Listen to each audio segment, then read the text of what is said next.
Ya, shalom teman-teman sekalian. Ya, kembali lagi di channel ini. Kira channel ini boleh memberkati kita sekalian. Nah, teman-teman kasih dan yang diberkati Tuhan, kali ini kita mau bagi firman Tuhan.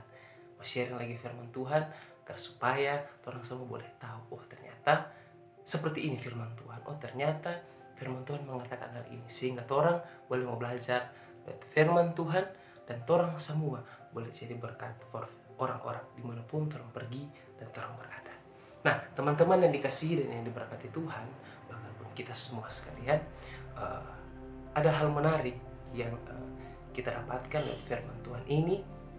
Itu terdapat di dalam Keluaran pasal Kejadian pasal 4 ayatnya yang keempat sampai ayatnya yang keenam. Saya akan bacakan untuk kita sekalian. Kita dengarkan bersama-sama.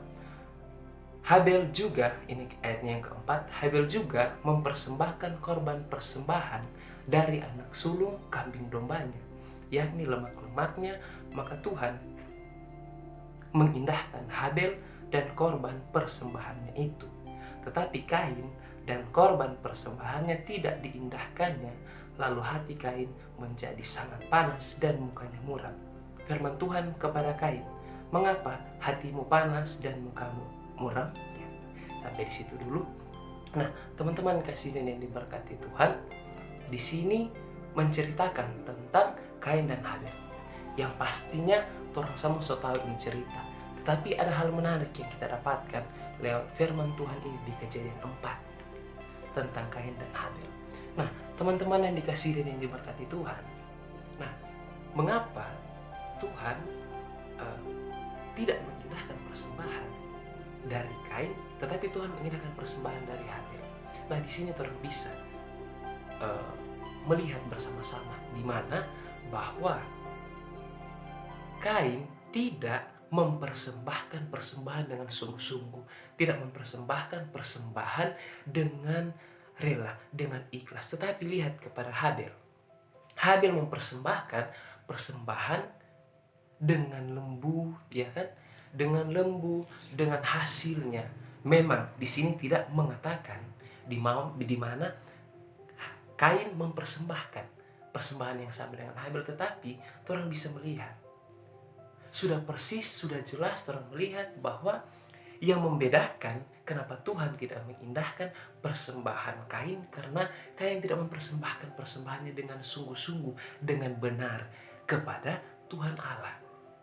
Nah, teman-teman kasih dan yang diberkati Tuhan, ayat yang ke-7 bilang, apakah mukamu tidak akan berseri jika engkau berbuat baik? Tetapi jika engkau tidak berbuat baik, dosa sudah mengintip di depan pintu. Ia akan menggoda engkau, tetapi engkau harus berkuasa atasnya. Dahsyat dan luar biasa. Nah, teman-teman yang dikasihi dan yang diberkati Tuhan, setelah firman Tuhan ayat yang ke-7 ini, ayat yang ke-8 dan seterusnya menceritakan bahwa Kain memanggil Habel pergi ke padang, dan dia memukul Habel sehingga Habel dibunuh dia.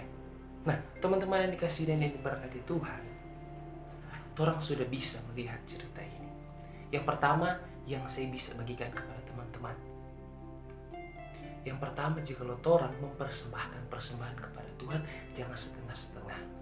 Orang mempersembahkan kepada Tuhan, lebih baik sedikit orang mempersembahkan, tetapi dengan rasa syukur, dengan rasa terima kasih, dengan rasa tulus dan ikhlas lewat dalam hati ini. Jangan orang mempersembahkan persembahan kepada Tuhan dengan banyak, dengan berlimpah, tetapi orang tidak merasakan dengan syukur, sukacita, dengan orang kasih Pak Tuhan dengan rasa, oh ini Tuhan, kita kasih ke Tuhan. Coba itu. Nah, itulah yang terjadi kepada Kain. Kenapa tidak?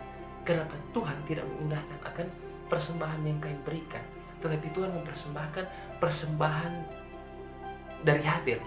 Tuhan mengindahkan itu karena Tuhan lihat Habel ini mempersembahkan persembahan ini. Tuhan, aku kasih kepadamu, aku memberikan kepadamu walaupun sedikit. Mungkin di cerita itu tidak, mungkin cerita kita tidak mengatakan seperti itu. Habel bilang, ini Tuhan, aku persembahkan kepadamu. Walaupun sedikit, tetapi aku merasakan dengan ungkapan syukur. Aku menikmati berkat yang Tuhan beri, dan aku membalaskan itu. Aku memberikan itu kepada Tuhan, karena ini boleh berkenan kepadamu Tuhan. Tetapi mungkin Kain mempersembahkan, ini Tuhan, aku persembahkan kepada Tuhan, tidak dengan setulus ikhlas. Karena orang boleh lihat dari pertama cerita ini mengatakan, orang bisa melihat bahwa Kain mempunyai sifat yang tidak baik, mempunyai sifat yang iri hati, mempunyai sifat yang tidak baik. Tetapi Habel, walaupun tidak menceritakan sini, tapi orang bisa melihat Habel bagaimana. Habel itu orang yang seperti apa. Nah, teman-teman yang dikasihi dan yang diberkati Tuhan, di sini orang bisa melihat yang mana orang harus hati-hati. Jangan orang menjadi Habel masa kini, apalagi di masa pandemi ini. Jangan orang menjadi Habel yang egois. Jangan orang menjadi Habel yang iri hati. Jangan orang menjadi Habel yang tidak pantas menjadi berkat. Iya kan? Betul. Ya betul. Jangan pernah. Karena jikalau orang iri hati, di firman Tuhan bilang di sini akan membuahkan, jika orang iri hati dan cemburu akan membuahkan hal yang tidak baik. Salah satunya menjadi akhir sama seperti Habel, dibunuh kakaknya sendiri. Bukan kakak, orang bilang bukan kakak tiri, tetapi kakak kandung yang darah sama darah daging bersama-sama dengan dia. Tetapi dia, ya seperti itulah iri hati. Jadi hati-hati for orang sekalian, apalagi di masa pandemi ini. Jangan pernah orang iri hati, tetapi mari orang lewat hati ini menjadi berkat for orang lain. Kalau orang lewat orang sana kesusahan atau ada orang sana memiliki pergumulan, mari orang bantu, berbicara dengan dia, kasih jalan. Tuhan masih mempedulikan, Tuhan masih bisa menolongmu, ya kan? Makanya dari itu orang harus jadi berkat for orang lain. Nah, teman-teman yang dikasih dan yang diberkati Tuhan, iri hati di ayat yang 7 bilang, di ayat yang ke-7 bilang, dosa sudah mengintip di depan pintu, ia sangat menggoda engkau. Jikalau orang so ada di titik di mana orang semua sudah mulai masuk ke dalam dosa, orang semua so masuk ke dalam persekutuan yang mungkin membuat orang jauh dari Tuhan, atau mungkin sudah membuat orang ada di jalan yang so bikin orang jauh dari Tuhan.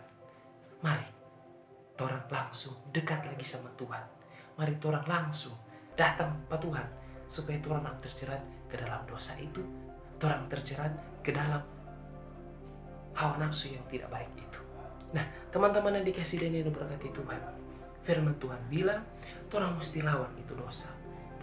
Tetapi kebanyakan hari-hari ini orang semua semulai di saat orang jatuh ke dalam dosa setengah mati, orang mau keluar dari dosa itu. Orang setengah mati mau balik lagi ke Tuhan. Karena apa? Itu bukan Tuhan pesalah. Itu bukan karena Tuhan, tetapi karena orang manusia. Di saat sudah terjerumus ke dalam dosa, mau-maunya lagi orang manusia mau terus masuk dan dalam lagi, mau merasakan dosa itu. Kebanyakan itu yang terjadi. Bukan karena Tuhan tidak peduli pada orang manusia, tetapi karena orang manusia datang terus tergiur oleh dosa itu, sehingga orang masuk lebih dalam. Nah, hati-hati seperti itu. Tetapi orang boleh lawan dosa. Firman Tuhan yang bilang, bukan kita yang mengatakan. Firman Tuhan yang bilang, orang boleh keluar dari dosa. Nah, bagaimana dia cara keluar dari dosa? Selalu kita bilang, cuman membuat relasi dengan Tuhan, membuat hubungan dengan Tuhan, sehingga orang di saat orang berhubungan dengan Tuhan, di saat orang selalu menyembah akan Tuhan, Tuhan akan tuntun. Tuhan mau kasih keluar orang dari dosa itu. Jangan pernah takut, jangan pernah bimbang, karena Tuhan pasti memberkati. Di saat orang mau datang ke Tuhan, Tuhan pasti memberkati. Kiranya firman Tuhan ini bisa memberkati kita sekalian, dan firman Tuhan ini boleh mengubah kita sekalian.